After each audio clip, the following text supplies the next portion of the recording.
Selamat siang, yang saya hormati Ibu Bapak Guru, yang saya hormati Bapak Waka SMK Negeri 1 Bayam, yang saya hormati Ibu Kepala Perpustakaan SMK Negeri 1 Bayam, yang saya hormati Ibu Kajur TEI, yang saya hormati Ibu Kajur APHP.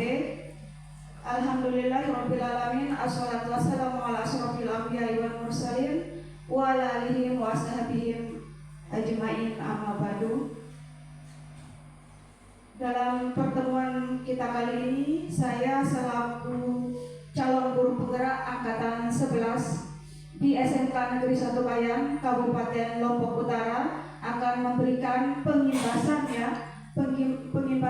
atau penyebarkan pemahaman dan penerapan pengalaman dalam bentuk budaya positif terhadap peserta didik.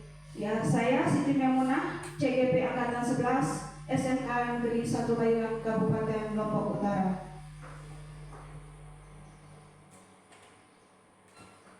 Adapun di sini beberapa konsep daripada inti budaya positif yang akan kita terapkan terhadap peserta didik kita, rekan kita, yaitu yang pertama, perubahan paradigma dalam bentuk pembelajaran.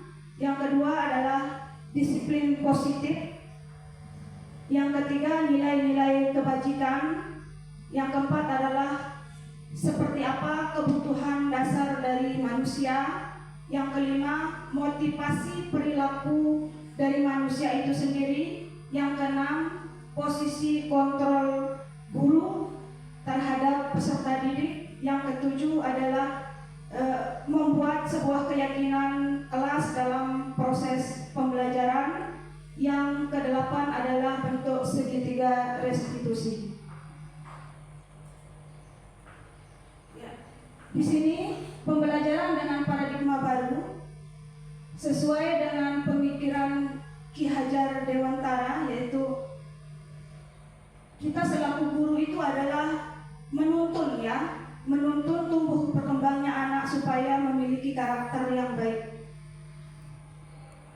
Di sini pembelajaran dengan paradigma baru merupakan pembelajaran yang dirancang berdasarkan prinsip pembelajaran yang berdiferensiasi, sehingga peserta didik belajar sesuai dengan kebutuhan dasar mereka, dalam bentuk tahapan, yaitu tahap perkembangan anak yang sesuai dengan teori psikologi modern untuk mewujudkan sebuah pembelajaran yang berdasarkan profil pelajar Pancasila, yang dimana dalam profil pelajar Pancasila itu terdapat beberapa, yaitu pertama adalah siswa yang beriman, bertakwa kepada Tuhan Yang Maha Esa.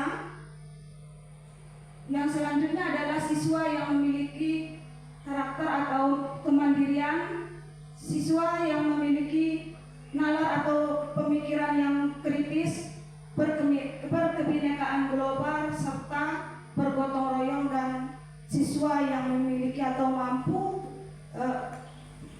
melakukan kreativitas sesuai dengan minat dan bakat mereka. Baiklah Bapak Ibu guru beserta rekan-rekan saya, di sini ada beberapa miskonsepsi tentang teori kontrol, yang dimana di sini ilusi guru mengontrol murid. Yang pertama, ilusi bahwa semua pengetahuan positif efektif bermanfaat. Ilusi bahwa kritik dan pembuatan rasa bersalah itu mampu menguatkan karakter. Ilusi bahwa orang dewasa itu berhak memaksa. Nah, kira-kira pernyataan-pernyataan yang telah saya paparkan di slide tersebut, kira-kira makna atau dari makna dari kalimat tersebut kira-kira patut nggak untuk kita laksanakan didik kita. Contohnya dalam ilusi guru mengontrol murid. Di sini ilusi bahwa semua penguatan positif itu efektif dan bermanfaat. Kira-kira benar tidak? Dan yang kedua, ilusi bahwa orang dewasa berhak memaksa.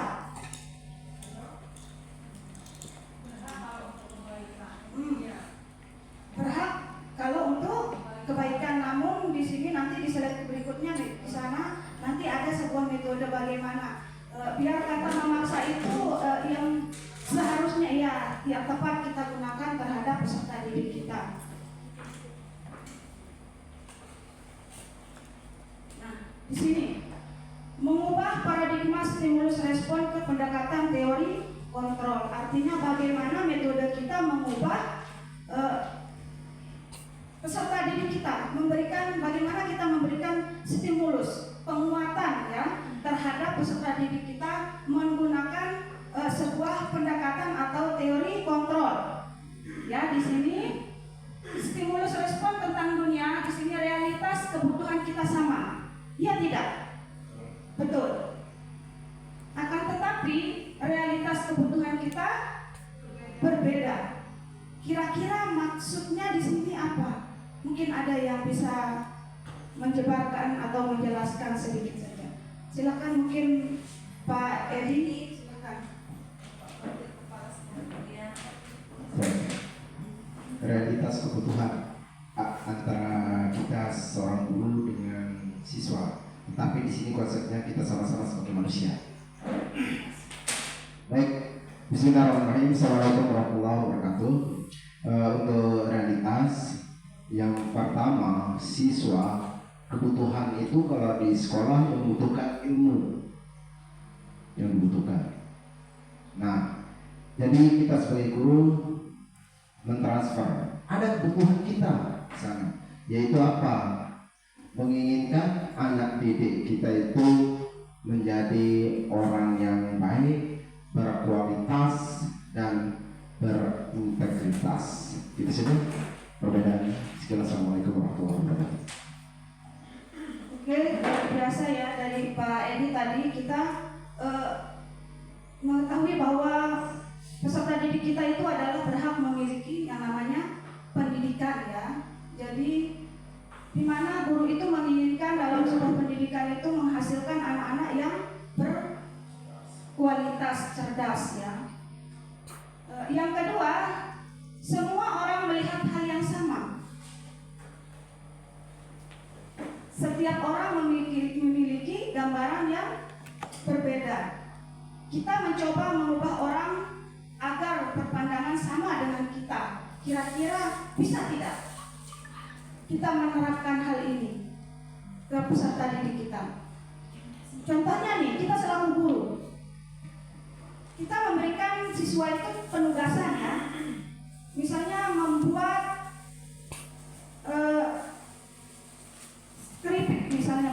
keripik atau hasil usaha dengan menggunakan singkong ya. Akan tetapi misalnya kita sudah membuat kelompok-kelompok dalam kelas, membentuk menjadi sebuah kelompok, kemudian kita tugaskan siswa tersebut untuk membuat keripik menggunakan singkong. Akan tetapi di kelompok yang lain itu ada yang tidak mau, enggan membuat keripik dengan keripik singkong. Akan tetapi dia ingin membuat keripik dari talas atau pisang. Nah, kira-kira kita selaku guru itu seperti apa? Proses kita, kontrol kita terhadap anak tersebut. Apakah kita akan mengikuti keinginan dari siswa ataukah siswa itu akan mengikuti kita sesuai dengan arahan guru? Kira-kira siapa yang mau berpendapat di sini? Kira-kira Gusti?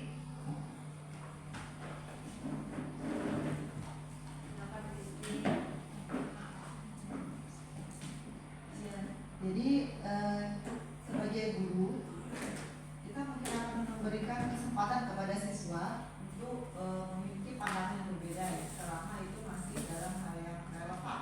Baik, mungkin di satu siswa dia punya singkong, tapi di sisi lain mungkin dia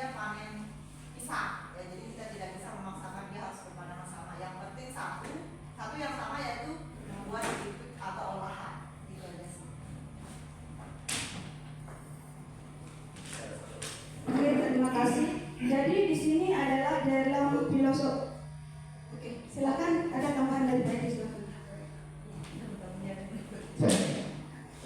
Yang pertama, semua orang melihat hal yang sama. Tadi sudah dijabarkan.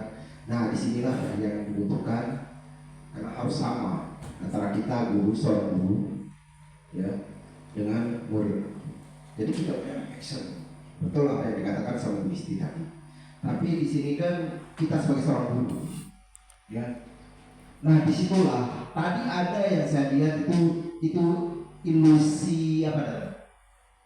Kalau nggak salah itu ilusi kontrol atau paradigma di situ. Nah, disitulah fungsi kita sebagai guru, ya, memberikan paradigma ilusi ini loh, maksudnya ini loh tujuannya. Akhirnya ada bayangan dari mereka, sehingga disitulah tercapainya semua orang melihat hal yang sama.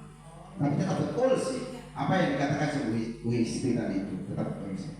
Tapi itulah kalau kita antara kita selaku guru dengan murid. Itu saja. Sekian, assalamualaikum. Baik, terima kasih dari kedua rekan saya yaitu Pak Bu Isti sama Pak Edi. Apa yang dikatakan oleh beliau berdua itu benar adanya ya. Akan tetapi dalam pembelajaran profil untuk mewujudkan profil pembelajaran Pancasila, di sana dalam pendapat Ki Hajar Dewantara ada sebuah kalimat ya yang kayaknya begitu memiliki kontra ya dengan kita selaku guru ya, memaknai sebenarnya kita memaknai itu guru menghambakan murid. Ada bahasa seperti itu Pak ya, guru menghambakan murid. Nah, kira-kira realisasinya seperti itu maksudnya. Dalam arti ketika anak kita bimbing ya dalam sebuah pembelajaran, jadi dalam anak itu tidak mungkin di semua anak yang kita bimbing dalam kelas itu bahkan ada sampai 25 orang ya, itu tidak mungkin keinginannya sama. Bahkan kita saja selaku guru, metode mengajar kita selalu berbeda-beda, akan tetapi satu tujuannya begitu. Nah, itulah saya contohkan tadi ketika kita memberikan tugas kepada anak membuat keripik singkong ya, membuat keripik dari singkong, akan tetapi ada salah satu kelompok dari anak tersebut tidak ingin membuat keripik tersebut dari bahan singkong, akan tetapi membuat dari pisang, membuat keripik itu dari pisang. Nah, itulah salah satu kita memiliki pemahaman terhadap siswa. Itulah bentuk kita menghamba. Itu maksudnya menghamba kepada siswa itu. Bukan berarti kita harus menghormati begini. Tidak. Itu adalah salah satu bentuk keberpihakan kita selaku guru terhadap peserta didik kita. Jadi kita mengikuti keinginannya, maka kita yang selaku guru itu adalah merupakan kontrol. Ya, kita selaku kontrol. Yang selanjutnya, perilaku buruk dilihat sebagai suatu kesalahan. Ya, semua perilaku memiliki tujuan. Kita sering memiliki sebuah bisa dikatakan kesalahan selaku guru di sini. Jadi ketika kita melihat atau memandang salah satu orang anak kita, dia jarang sekali masuk.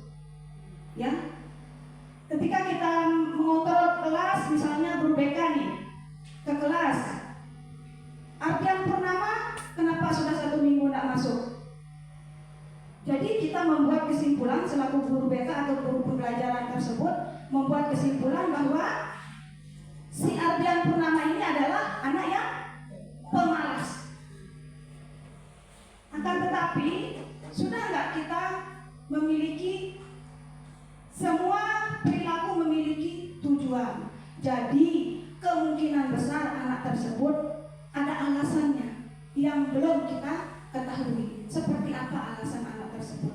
Jadi kita selaku guru itu memiliki kontrol. Artinya di sini jangan, kita tidak bisa langsung justice anak bahwa oh ini si Ardian ini dia pemalas, jangan naikkan. Tidak, akan tetapi tidak ya. Di sanalah kita selaku guru menaruh yang namanya teori pendekatan ya.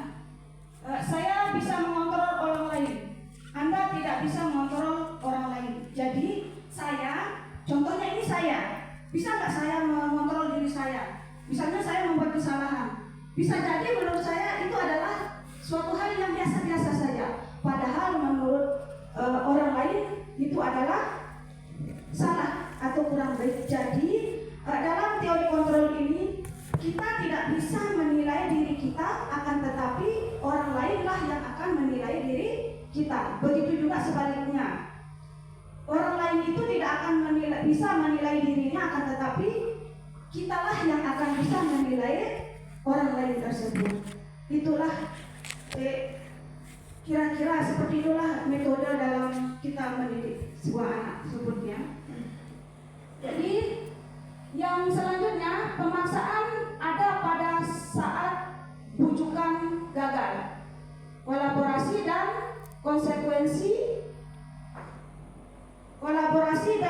konsekuensi menciptakan pilihan yang baru.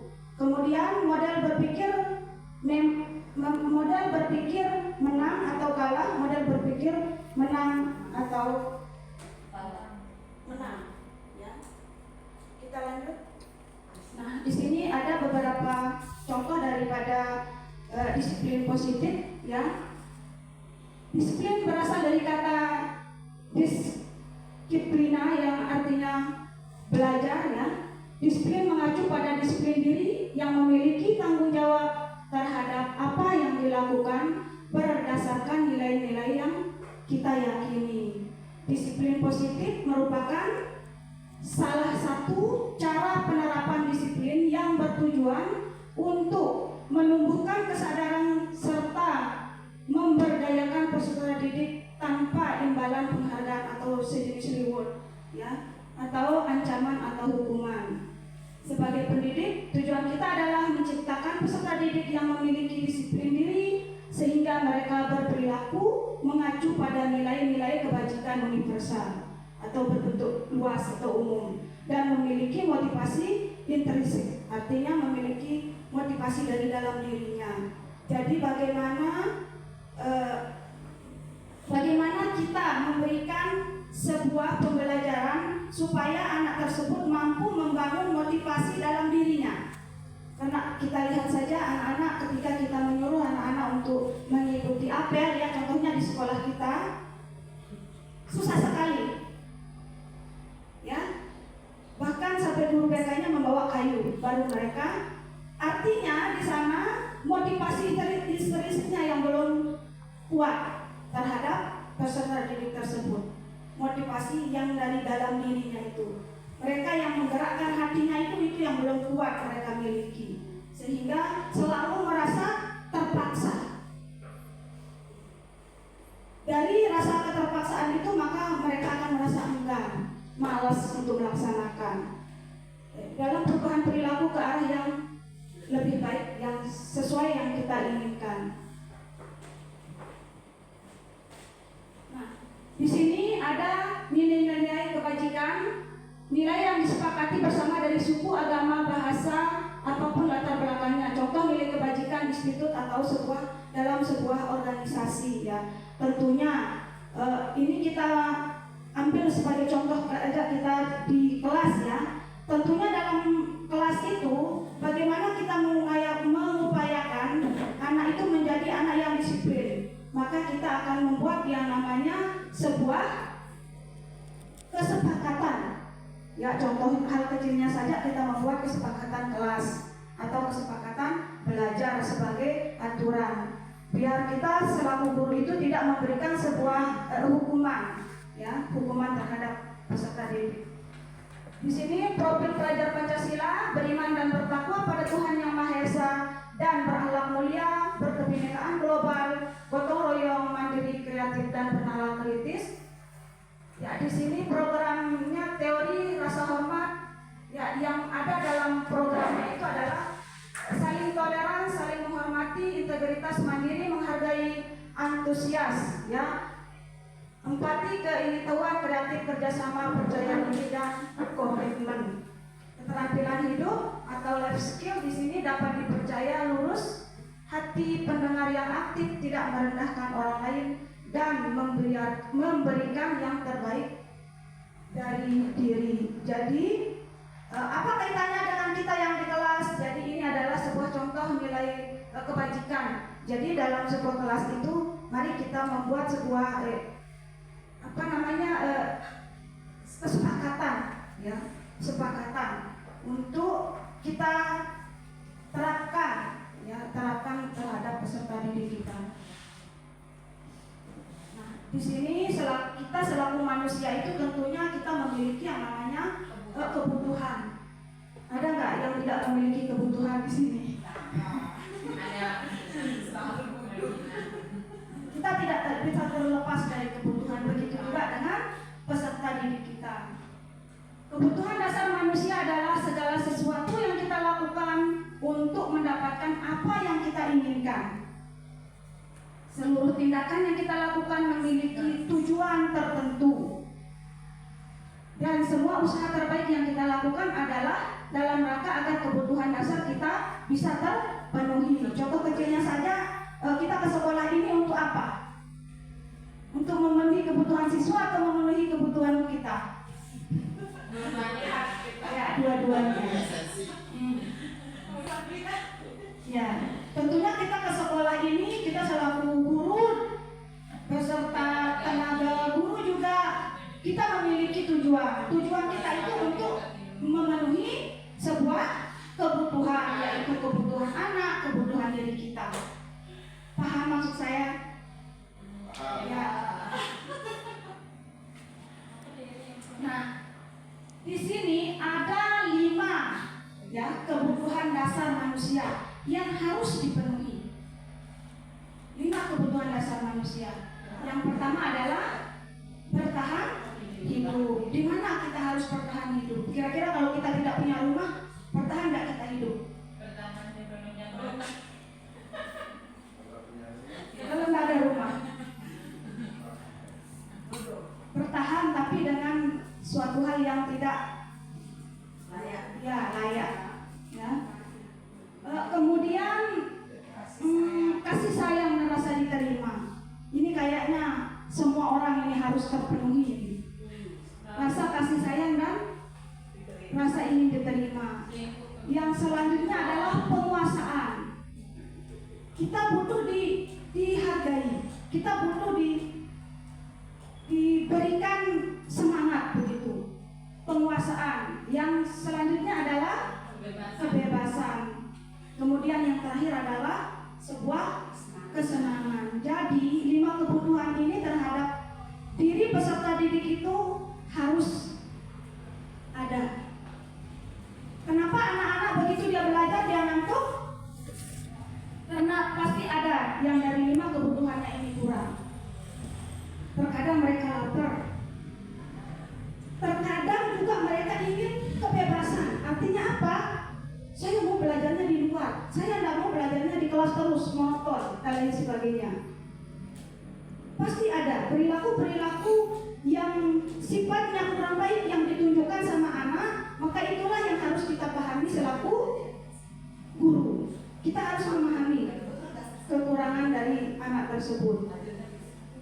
Bertahan hidup itu meliputi makanan, pakaian, tempat tinggal, keamanan, dan kesehatan. Sedangkan kasih sayang itu meliputi rasa diterima, dipedulikan, berbagi, kerjasama, menjadi bagian dalam kelompok. Kemudian penguasaan itu harga diri, keinginan untuk dianggap, memimpin, berprestasi, dan lain sebagainya. Mandiri, memiliki pilihan mencoba hal baru, mampu mengendalikan arah dirinya. Kemudian kesenangan, bermain humor, antusiasme, tertawa. Jadi dalam kita menerapkan pendidikan terhadap anak ini, anak kita, ya terutama yang ada di SMK Negeri 1 Bayan ini, yang ketika kita menghadapi sebuah masalah baik itu di dalam kelas ataupun di lingkungan sekolah, mungkin ada dari salah satu atau beberapa dari kebutuhan mereka yang belum terpenuhi.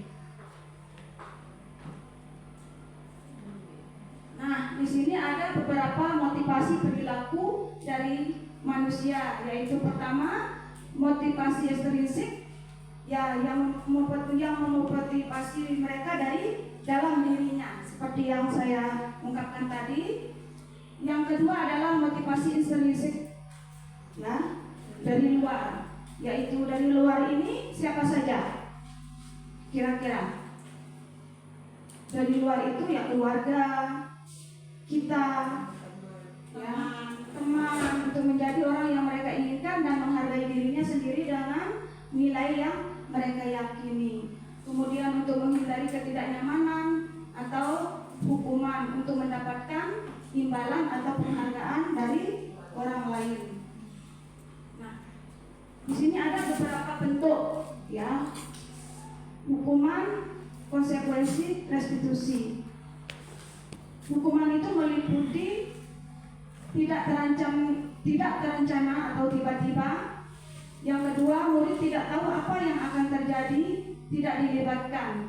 Yang selanjutnya bersifat satu arah, berupa hukuman fisik atau psikis. Yang kedua, konsekuensi, bentuknya adalah terencana atau disepakati. Ini maksudnya dalam bentuk kesepakatan kelas tadi, ya. Jadi ketika anak-anak, misalnya anak-anak nih, kita memiliki kesepakatan belajar itu anak-anak tidak boleh terlambat 15 menit, atau kita di sekolah ini kan ketika apel, ya Ibu BK, ya, ketika apel tidak boleh telat, ya, terlambat. Kalau terlambat maka konsekuensinya adalah mereka berbaris, ya, mereka berbaris. Dan ini adalah hukuman dengan konsekuensi itu beda, ya, beda. Kemudian restitusi, proses menciptakan kondisi bagi murid untuk memperbaiki kesalahan. Biasanya dalam bentuk restitusi ini ketika anak-anak, misalnya anak-anak tidur di kelas ketika kita menjelaskan. Jadi bentuk bagaimana kita selaku guru, maka kita akan, apakah kita akan langsung Reno bangun kamu, ataukah langsung pukul meja, ataukah kita suruh temannya untuk membangunkan, kemudian cuci muka, setelah itu kembali, kemudian nanti kita selaku gurunya memberikan arahan, ya, atau pendekatan. Nanti bentuk pendekatannya itu kita meminta mereka, salah satu anak tersebut yang membuat kesalahan, ya, di dalam kelas tersebut untuk menghadap ke kita.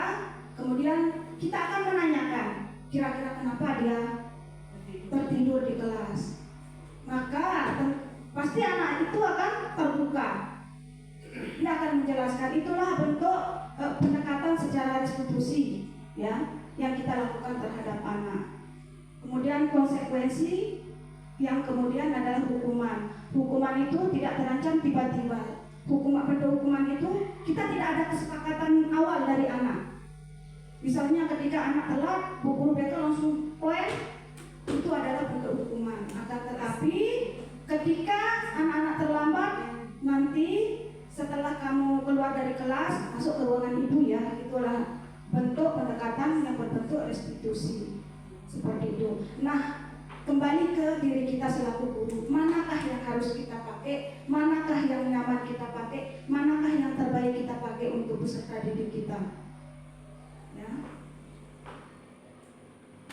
Nah, ini dia penghukuman, pembuat rasa bersalah, pemantau, manajer, teman. Kayaknya yang lebih tepat untuk kita lakukan adalah yang mana kira-kira di sini?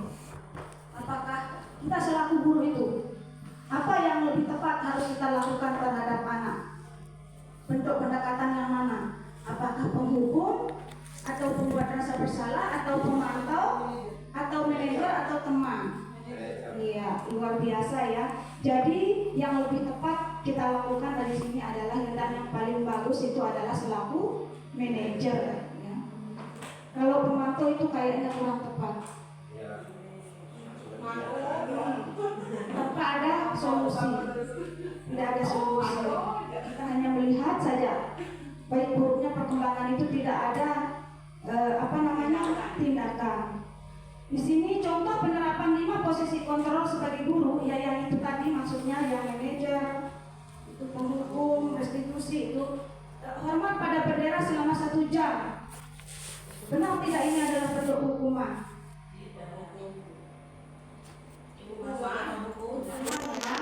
Ya, norma pada bendera selama 1 jam. Misalnya tidak taat. Ya, silakan. Ini bicara tentang hukuman dan konsekuensi. Nah, di mana ada kalau hukuman tadi itu kan bersifatnya tidak jelas, tiba-tiba. Nah, kalau seandainya di situ termasuk ke dalam aturan, berarti itu bukan hukuman, karena itu sebagai konsekuensi. Jadi bukan hukuman di sana. Makanya kalau misalnya hormat pada bendera selama 1 jam, ini misal, ya. Tetapi di dalam aturan kesepakatan yang sudah terbuat di baik di kelas maupun sekolah sendiri, maka itu adalah sebuah konsekuensi, bukan hukuman. Jadi dengan sadar mereka itu paham dan tahu. Itu saja. Assalamualaikum. Oke, terima kasih ya, jawaban yang luar biasa ya. Jadi sebenarnya hormat pada bendera selama 1 jam ini sebuah kasus ya, studi kasus. Siswa tidak menggunakan atribut lengkap saat upacara bendera. Jadi yang namanya kesepakatan, tentunya kita memiliki sebuah kesepakatan bersama secara menyeluruh. Itu adalah kesepakatan. Kalau memang itu adalah kesepakatan dari semua pihak sekolah itu, maka dia akan berubah menjadi konsekuensi. Akan tetapi kalau secara tiba-tiba begitu anak-anak datang, langsung nanti setelah selesai upacara kamu langsung apel sendiri menghadap ke bendera,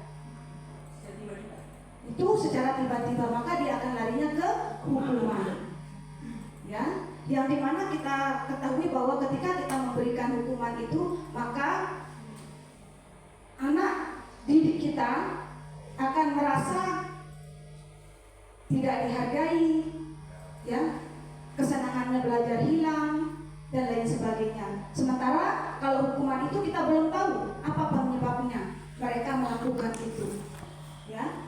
Kemudian berapa kali ibu bapak harus memberitahu kamu selalu saja mengecewakan ibu bapak. Nah, contohnya lain. Nah, ayolah kamu berbaris untuk ikut apel.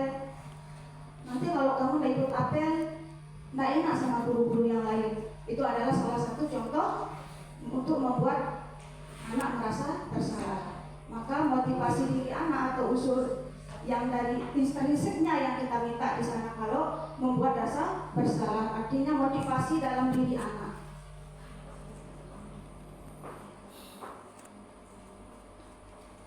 Ini juga termasuk contoh ya dari kasus siswa tidak menggunakan atribut lengkap saat upacara bendera. Ayo dong ikut aturan sekolah.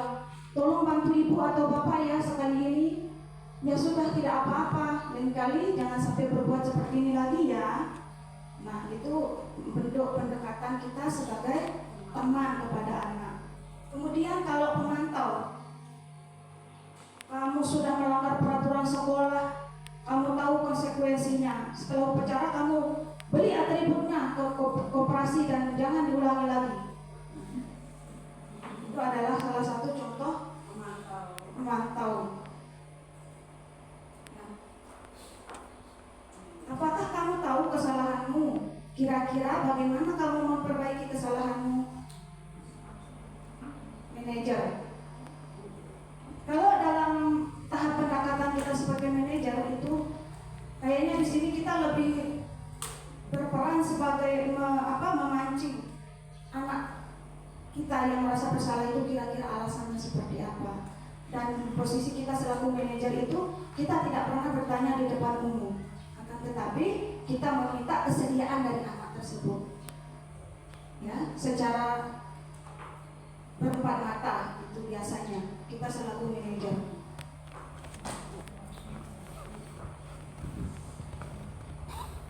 Di sini keyakinan kelas. Mengapa keyakinan kelas? Kenapa bukan peraturan sekolah? Kira-kira di sini apa? Kenapa kita menggunakan keyakinan kelas? Kenapa tak kita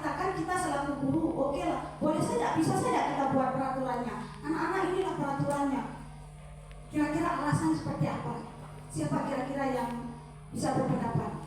Bu Isti mungkin.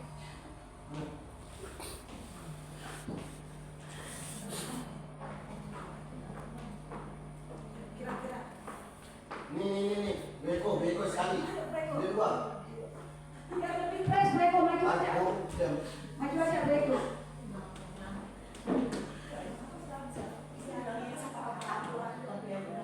Nggak sama ya sama kesepakatan kelas? Iya, kayaknya sama ya, beda. Bismillahirrahmanirrahim. Assalamualaikum warahmatullahi wabarakatuh. Waalaikumsalam. Pertanyaannya tadi kenapa? Keyakinan Kenapa keyakinan kelas? Kenapa nggak peraturan aja? Karena keyakinan kelas itu cakupannya lebih kecil, jadi anak muda memahami. Kalau peraturan, ya kalau peraturan kelas cakupannya lebih agak luas, jadi anak itu kurang memahami. Kalau keyakinan kelas itu anak tetap memahami karena dia diyakinkan, dilibatkan langsung. Nah, begitu. Terima kasih. Oke, terima kasih banyak Bu Eko ya. Ada juga, oke. Sekalian ya Bu Eko. Maju aja Bu Eko biar lebih beres. Ayo, Rai. Apa? Rai. Ada kamera, Bray? Ada kamera Rai. Mengapa keyakinan kelas itu diterapkan di kelas? Karena menyangkut dengan keyakinan anak itu sendiri. Kalau peraturan itu beda, mencakup keluasan anak itu. Itulah keyakinan itu diyakini sama siswa itu. Gitu, model itu.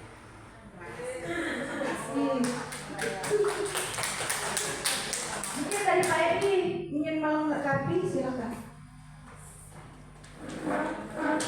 Nah, sebenarnya tidak lebih daripada Bu Raya. Jadi kita berbicara kenapa kita nggak pakai peraturan. Peraturan itu kan udah secara jelas dan sifatnya agak mengikat di situ dan tanpa mereka dalam diri sendiri. Nah, kalau keyakinan itu lebih ke dalam diri sendiri, artinya memberikan efek kesadaran pada dirinya sendiri. Itu sama anak itu. Jadi dengan sadar mereka itu yang akan membuat ini loh konsekuensi itu. Makanya kenapa dipakai keyakinan bukan peraturan. Itu saja. Assalamualaikum.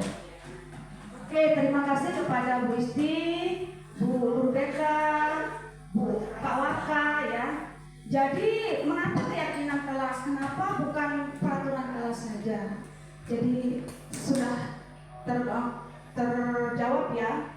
Kalau keyakinan itu kita melibatkan siswa, ya. Jadi siswa di sana yang membentuk, bukan hanya kita. Tapi kalau peraturan itu, ya, Beda. Keyakinan kelas sama kesepakatan kelas. kita buat dulu keyakinan. Yakin. Ketika anak itu yakin, berarti di sana unsur listriknya sudah masuk. Ya, pergerakan hati mereka sudah masuk di sana. Ya. Jadi itu makanya itu lebih tepat kita menggunakan keyakinan kelas, bukan peraturan. Ya. Terima kasih Bapak yang sudah menyumbang. Nah, inilah salah satu contoh dari bentuk keyakinan kelas ya. Ini kelas ya, bentuk-bentuk dari keyakinan kelas ya. Bersifat abstrak, berupa pernyataan universal secara menyeluruh umum ya. Dibuat dalam pernyataan positif, melibatkan anak-anak. Kemudian sedikit saja agar mudah diingat, ya. Kemudian sesuai dengan kondisi kelas dan sekolah sehingga mudah diterapkan. Jangan kita membuat kesepakatan kelas, kesepakatan belajar itu tidak sesuai dengan apa yang dimiliki oleh peserta didik ataupun sekolah. Kita sesuaikan dengan lingkungan kita. Ya.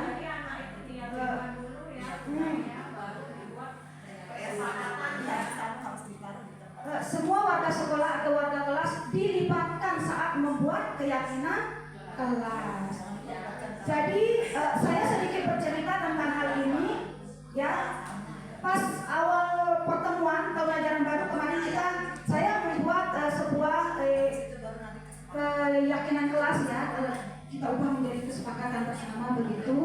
Anak-anak yang terlambat mereka membuat kesepakatannya sendiri-sendiri. Nah, kemudian saya singkat, pas pertemuan yang selanjutnya anak-anak ada yang terlambat, kemudian begitu dia masuk jam pelajaran sudah dimulai. Saya mengingatkan untuk aturan belajar kita kemarin kita sudah membuat kesepakatan melalui keyakinan yang kalian buat begitu. Jadi oh iya Bu, mereka yang ini yang terlambat mencari hasil yang mereka buat. Jadi dia sudah tahu.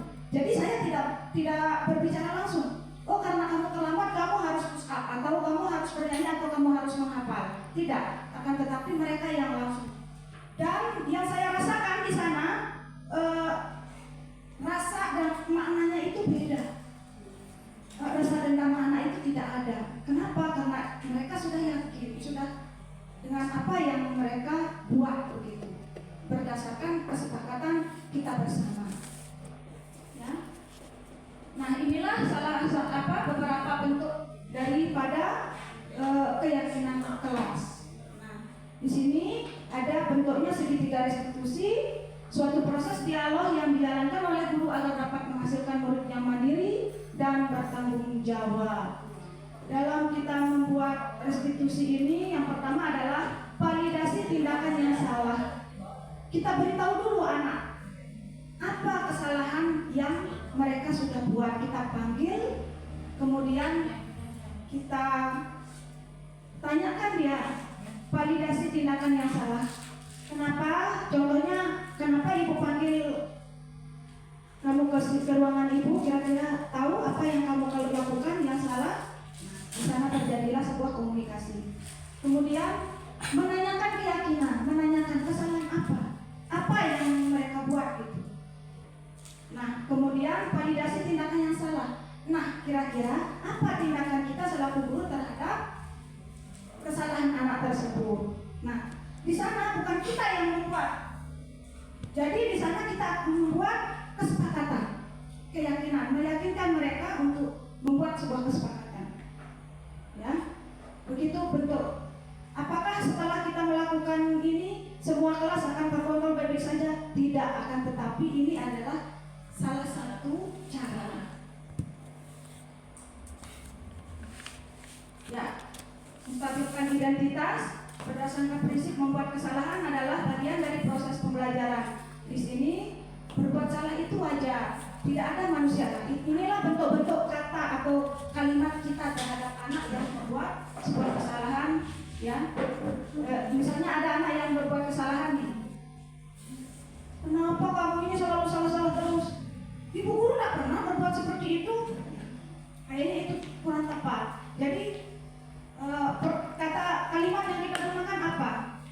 Baik, berbuat salah itu wajar nak, atau tidak ada manusia yang sempurna. Ibu juga sering berbuat salah. Akan tetapi kalau boleh, ya jangan diulang ya. Minggu besok kamu harus seperti ini. Nah, jadi anak akan merasa dirangkul, merasa lebih dekat dari kita. Ya, mereka merasa dihargai. Ya.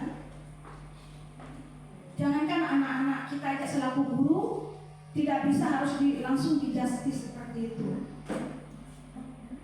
Nah, ada bentuk validasi tindakan yang salah.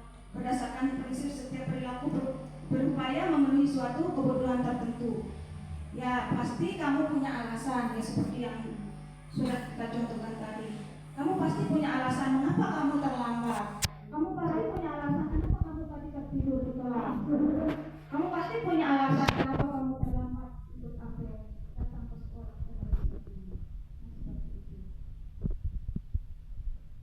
Menanyakan keyakinan, apa keyakinan kelas? Nilai-nilai apa yang telah disepakati bersama? Kita tanya kesepakatan yang pernah kita buat, keyakinan yang pernah kita buat kepada anak.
yang telah saya sampaikan. Mohon maaf atas segala kekurangan. Wassalamualaikum warahmatullahi wabarakatuh.